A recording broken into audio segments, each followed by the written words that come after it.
Hello, Internet, and welcome back to the Story Nook. Today's story is from ProRevenge. Go ahead and get your tea, your coffee, your hot cocoa, whatever it is you want to drink today, and let's go ahead and continue on with some stories. Manager targeted me because of my family priorities. It cost her her job. Posted by user T. Cody. Sorry, congestion. I have worked at a certain home improvement store for close to a decade now. About 8 years, roughly. The first 7 was in North Carolina. Before I moved up further north to be with my best friend and her husband, who I learned was pregnant with my first godchild. As such, I transferred up to a store in the area and put my nose to the grindstone. I worked garden before and did that for some months before I started to move from department to department as the store was low on staff. However, this was not full time. My old HR had dropped the ball and this store believed I wanted part time. Having already moved, I grabbed a part time overnight job at a gym that makes ends meets. To make ends meet. La la la, and continued to work, all the while asking repeatedly for full time at the main job, and never getting a definite word back or change. Several months into this, my goddaughter was born. As I lived with my friends during this time, and during the time of COVID, the plague, I spent quite a lot of time helping to raise her, and we became close. I would take time off that I was allotted to help look after her, and there was a little problem. Half a year into this change, and I had a good name for myself. I did not have a good deal of friends per se, but I was respected for my work ethic and willingness to help out anyone in any department that asked me. Enter a new assistant manager. The assistant manager was abrasive to staff and used to getting her way. The first I heard of her was when she outright fired a girl working the front desk because of a Playboy tag on her jacket.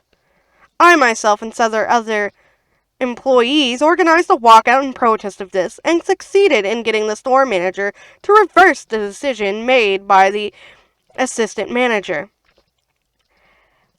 This was not our first walkout, having done this in the past with another assistant manager, the current predecessor, who made sexist comments about a cashier. That is a very good way to, exercise your rights. Good on y'all for organizing a walkout. Y'all are amazing for that. Soon after this, I was given a full-time by the ops manager, working in receiving for a cantankerous supervisor. We often did not get along, especially as my godchild got older, and I took on babysitting duties while her parents worked and slept. It was not something I minded, as I adored the child. I often talked about her with my coworkers and loved to show pictures and stories. However, this was not something shared by my higher-ups.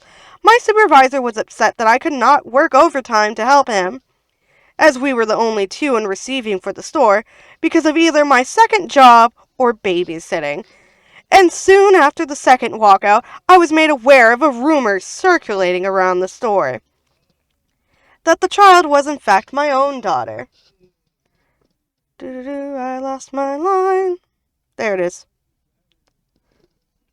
That I had fathered outside of my friend's husband's knowledge. The source of the rumor was unknown, but my assistant manager had made disparaging remarks to me in the past about men taking care of children, so I had my theories. See, that's something that's just a society issue. Like, if the kid isn't biologically yours or your physical child, people in companies just like, well, why do you need to be there? They have parents, which is very annoying as someone who often has to go and run errands for my dad or like my sister's kids, or God forbid, my own pet that I love and take care for. and then they get mad at you because you can't work certain hours, even though you made it well known, hey, I can't work these hours. They still want to get fussy and blame you for it, even though them not planning and scheduling enough people for those hours that they want you to work that you can't work is a failure on their part. And something about like men not caring for children, that is such BS. Like, women aren't like any person can be like a caring, loving figure to a child. It does not just constitute men. Like, it doesn't just constitute women. Men can be good caretakers. Men can be all of that a mother can be. So, it seems like it's changing now in the environment, but it's still sticking around and it's so stupid. But yeah, like, women aren't the only one who just like kids. Guys can like kids too. Like, we love caring for them, yada yada. Personally, I'm not a kid person. I am a cat person. But that is due to other issues of having children thrust upon me because I'm a girl and it should be expected of me to be able to babysit and watch the kids, which was always annoying. But yeah, men can be a caretaker. They can be babysitters. Like, it's so stupid. Found family is a thing. But let's continue. My holiday plans, asked off in advance as soon as our electronic system allowed, were cancelled without explanation, both Thanksgiving and Christmas. I had never missed a major holiday since I moved north, and I had asked the same days off the year prior, and had gotten them off before the assistant manager arrived. Excuse me, that was a burp. Strike one.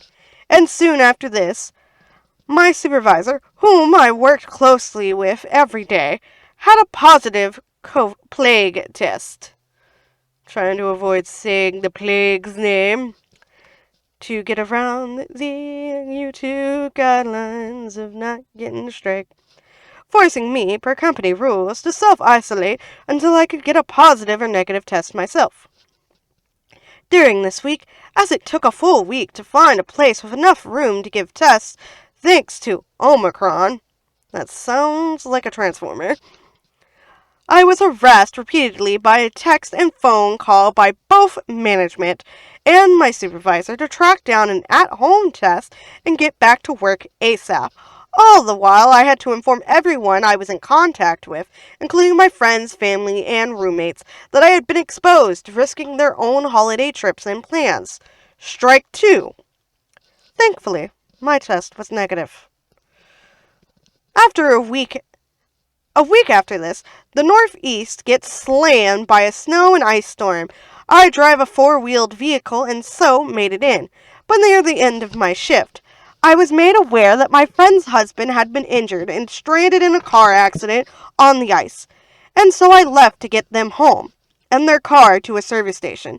To add to it all, they have lost power in their home with an infant, leaving me with the only person they could turn to with a vehicle and power. I will admit, I had few sick hours left, but informed work that I would be out on a family emergency. For that week, I called out each day with ongoing family emergency, with snow and ice still coating the streets and power still down throughout the city. Why the hell was the store even open? If, like, most of the city, the power's out, like, that's so stupid to even have the store open at all.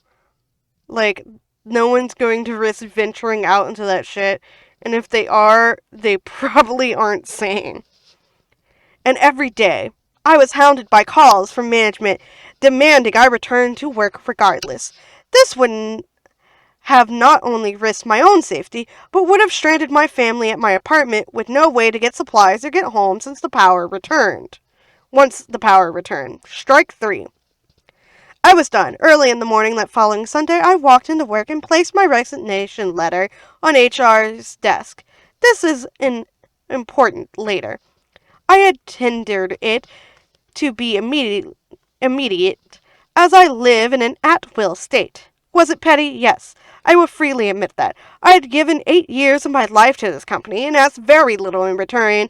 As I was leaving, I crossed paths with my supervisor, who asked angrily if I was finally coming back to work. I informed him of my decision to leave, ignoring his provocations, and left to go home and sleep. Several hours later, I received the gift that would ignite my semi-accidental revenge. A single text from my assistant manager. We will see how long you can take care of your love child without us.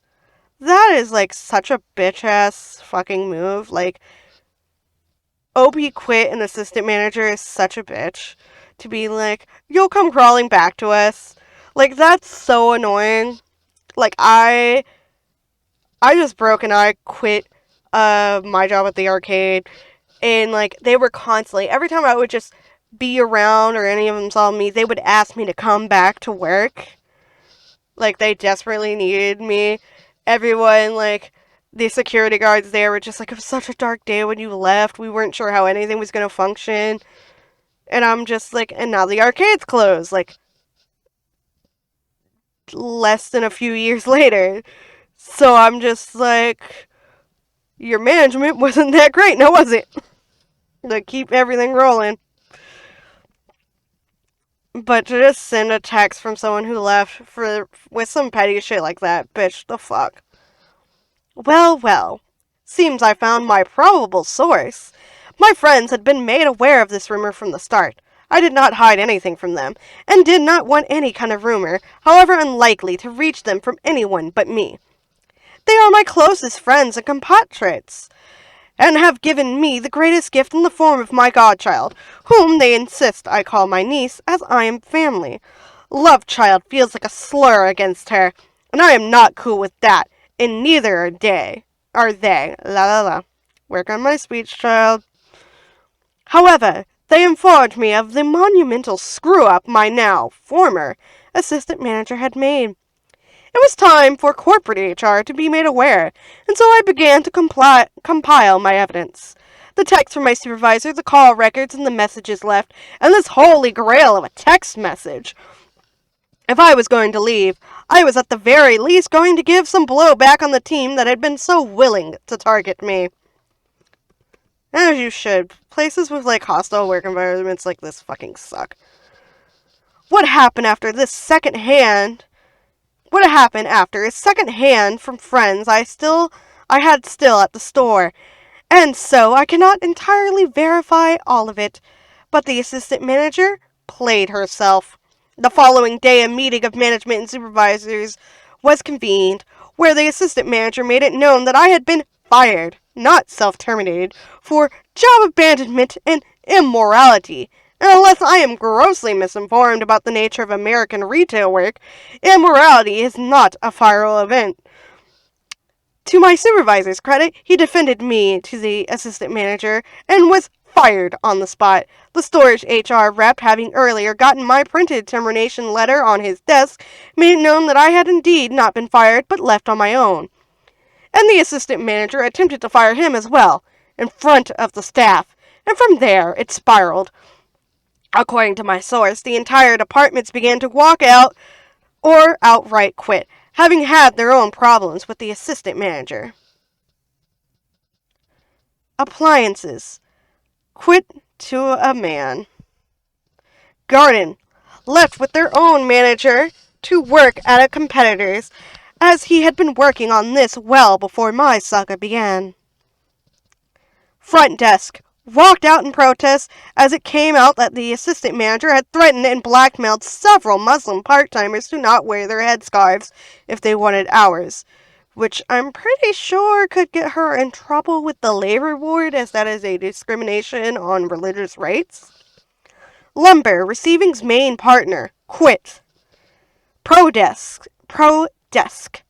Joined the front desk protest as one of their members, a Sikh man, had also been threatened.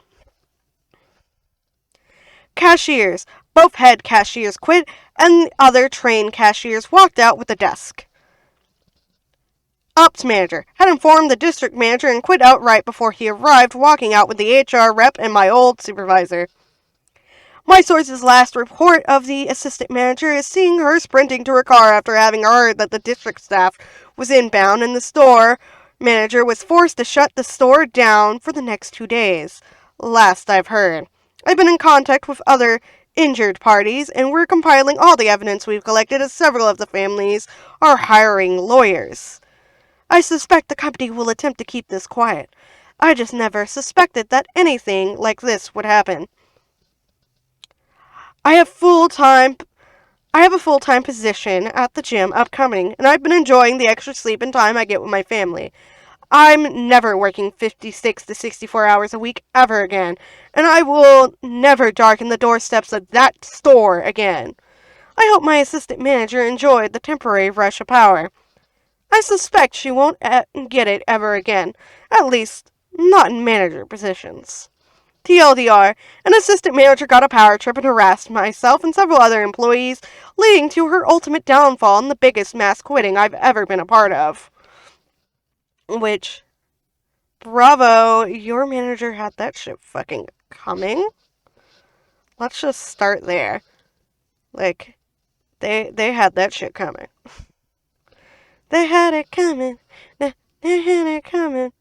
Because, like, they can't just sit there and be all shocked Pikachu face when they hire them. Like, the only way that assistant manager is going to be able to get into such a position, again, is if they, one, fake the credentials and put, like, the phone number as, like, a friend of theirs that's willing to lie for them. Or put the company and, like, put, like, a friend's number as, like, their upper to lie for them. That can be the only thing, but who knows? I don't even know if people, like, check references on resumes anymore. If so, what they're allowed legally to say. But people talk to each other, their friends, their circles, their work circles, and hopefully they will not be in upper management or any management positions. And hopefully they got a fucking attitude check, because they damn well deserved it. But thank you all for joining me on this story of ProRevenge. I hope you're all doing well. Remember to stay hydrated. Have an awesome day. All that good stuff. Bye-bye.